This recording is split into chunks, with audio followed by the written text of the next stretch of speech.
Good morning, everyone. It's Helen here again. And good morning, Mr Wolf. What have you been up to this week? Nothing rascally, I hope. Absolutely nothing. Nothing at all. I definitely haven't been doing anything I shouldn't have been doing with cake. Or trying to eat other people's cake. It definitely was not me. Not me, not even slightly. That sounds a bit like a guilty conscience to me, Mr Wolf. Shall we wait and see what today's story is all about?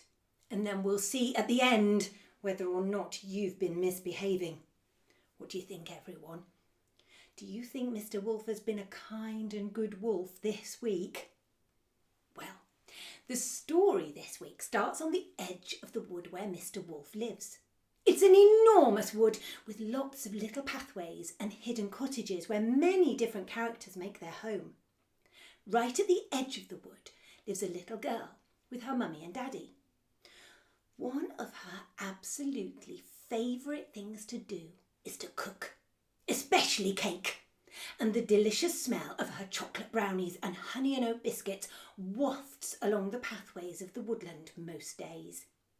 Now, I think you'll all have noticed that Mr Wolf loves a yummy biscuit, especially one that's just popped out of the oven.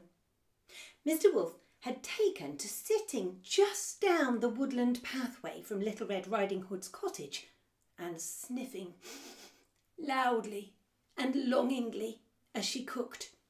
But over the past few days he had noticed that the cooking wasn't just staying inside the cottage. Little Red Riding Hood was popping it into a basket, putting her red cloak round her shoulders and skipping off each day down the path into the forest. Well, the time came when Mr Wolf could stand it no longer. The delicious smell of freshly baked honey and oat biscuits was too much for his hungry tummy. The little girl went out of her gate and along the pathway with her basket of cookies, and quietly and stealthily Mr Wolf crept after her. After a while, she stopped to pick a bunch of flowers along the way. She was so busy that she didn't notice Mr Wolf until he almost had his nose inside her basket. "What are you doing, Mr Wolf?" the little girl exclaimed in surprise when she turned and saw his paw just reaching inside the cover. "I do hope you're not stealing one of my scrumptious biscuits, because those biscuits are for my poor old granny who is having to self-isolate all on her own as she's vulnerable and we have to keep her safe. It would be a terribly awful thing to take even one of her biscuits when she doesn't get many nice things at the moment." Me? Me? replied Mr Wolf. No, I was simply checking that the quality was up to the expected level. You can't be too careful at the moment. 5-star hygiene rating, I'm thinking. And he licked his lips and just about managed to push the cover over the top of the basket again. "Where did you say you were off to, Little Red Riding Hood?" asked Mr Wolf, looking longingly at the biscuits and sniffing just a little. "I'm off to see my poor old granny," replied the little girl. "She's staying safe in her house, and we're trying to make nice things for her by cooking delicious biscuits." "What a lovely thing to do," purred Mr Wolf. "Perhaps I'll see you very soon, Little Red Riding Hood." And off Mr Wolf went into the undergrowth of the woodland. Well, as soon as he was out of sight of the little girl, he put his best paw forward and scooted super fast all the way to Granny's house. And here, I am afraid, comes the extremely badly behaved part of the story.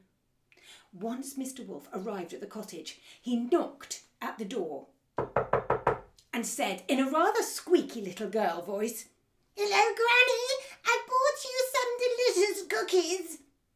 From inside the cottage came a voice, "Thank you so much, dear.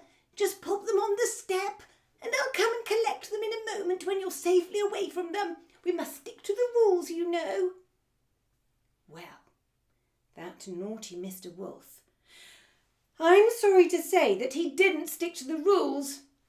He waited, just hidden beside the front door, until Granny came and opened it. And as she bent down to look for the basket of biscuits, he gave her a big shove and pushed her back into the house and slammed the door behind them both. Out in the woods, Little Red Riding Hood was still merrily making her way with cookies and a bunch of flowers to what she thought was her eagerly waiting Granny. She could not have been more wrong. She skipped up the front pathway and knocked at the door. Then she moved back so that her lovely Granny could come and safely open the front door. But the door didn't open. "Granny! Granny!" called the little girl. From inside, a very faint voice replied, "I'm sorry, my dear. I'm really not feeling too good today. I think you'll need to bring the cookies right in here today, please." "But I'm really not allowed to, Granny. We don't want you to catch anything." "I think it's fine, my dear. We really do want me to catch something." "Well, if you're sure it's okay, I'll bring them in." "I'm sure it's absolutely fine. Just as a one-off." The little girl opened the door and peered into the dark room. She made her way to Granny's bedroom and tiptoed towards the bed. "Why, what big ears you have today, Granny."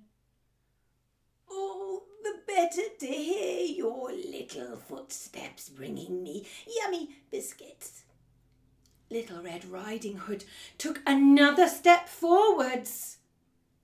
"Why, what a big nose you have today, Granny." "Well, there's no need to be personal. It's all the better to smell those delicious cookies you've made." "And what big teeth you've got!" shouted the little girl, and she yelled really, really loudly and threw the basket of cookies into the air in surprise. Mr. Wolf threw off his Granny costume, it wasn't very convincing anyway, and snapped his sharp teeth crazily into the air as the cookies rained down around him. But he had underestimated Little Red Riding Hood. She really loved her Granny, and she wasn't having some naughty Mr. Wolf coming along and eating all her special biscuits. As quick as a flash, she grabbed the basket and popped it, plop, on top of his big wolfy head. Mr. Wolf wriggled and squiggled, but he couldn't shift that basket. "You are a very naughty wolf," shouted Little Red Riding Hood. "What have you done with my best Granny?"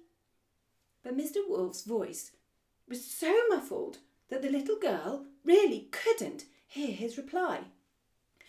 "Very well," she said after a few minutes. "I will take the basket off your head if you promise to be a good wolf and tell me where my Granny is." Mr. Wolf nodded, and she carefully lifted the basket off a very dejected-looking Mr. Wolf. "I just shut her in the cellar," he confessed. "I gave her a slice of toast and a blanket. Your cookies just smell so delicious." Little Red Riding Hood and Mr. Wolf went and let Granny out of the cellar. She was none the worse for wear, as she'd quite enjoyed the adventure. Life had been a bit boring over the last month or so.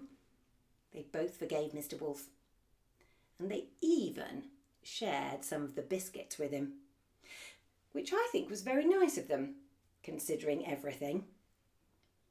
They were absolutely yummy. Oh, I think I still prefer chocolate brownies, to be absolutely honest. Can we have some of those next week? "Mr. Wolf, That was quite a rascally thing to have done this week. I'm not sure you deserve chocolate brownies. What do you all think? Till next time. Bye.